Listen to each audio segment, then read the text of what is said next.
Bonjour les amis, je vous retrouve pour vous rappeler mon livre dont je vous ai déjà parlé à plusieurs reprises sur le décodage de nos maladies.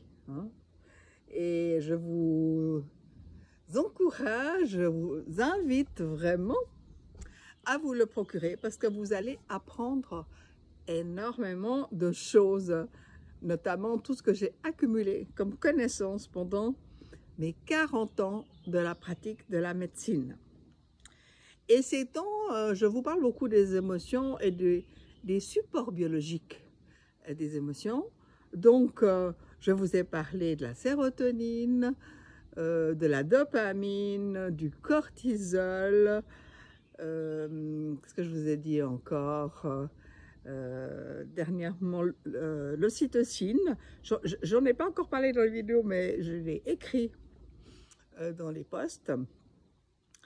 Et il y a aussi un système dont je ne vous ai pas parlé, qui est le système GABA, qui est le système qui permet de freiner tout ça. Parce que si on a des excès de neurotransmetteurs, on va être surstimulé. Et donc, il faut toujours que tout soit réglé avec des freins. C'est comme avec une voiture, il faut pouvoir accélérer, mais il faut aussi pouvoir freiner.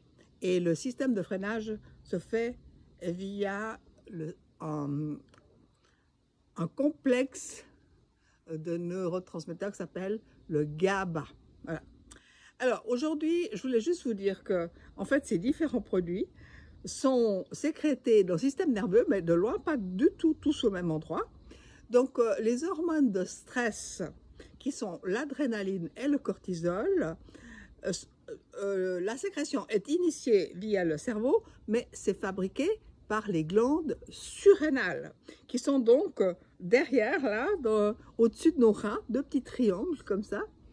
Et donc, l'adrénaline est fabriquée par le milieu, on appelle ça la médullo-surrénale, et le cortisol est fabriqué par l'extérieur de la glande surrénale.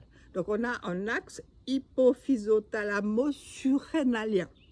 Ça, c'est pour les hormones de stress.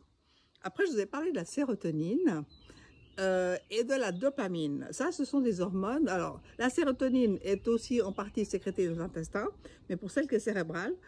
Et pour la dopamine, c'est sécrété au fond du cerveau, dans un endroit qu'on appelle le tronc cérébral. Voilà.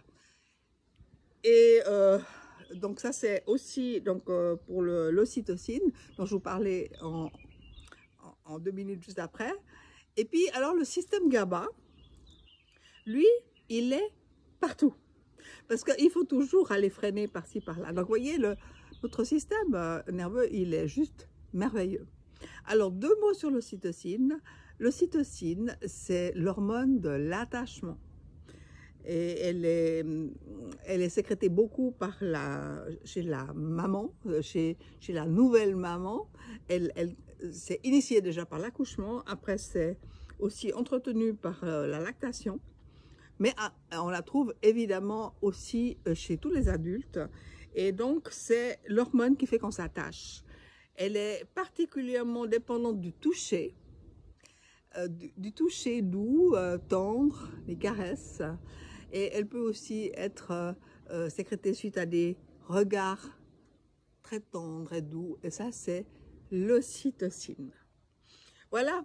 Donc, les hormones du bonheur, de l'amour, on appelle ça le DOSE, D-O-S-E, qui veut dire dopamine, ocytocine, sérotonine et endorphine. Donc, c'est un savant mélange et nous sommes en fait des miracles chimiques, quelque part, grâce à nos émotions. Et au bout de l'histoire, notre âme qui contrôle tout ça. Et notre corps qui est un merveilleux effecteur de toutes les informations qu'il reçoit. Voilà, ça c'était pour aujourd'hui. C'est la biologie de nos émotions. Bonne journée à vous!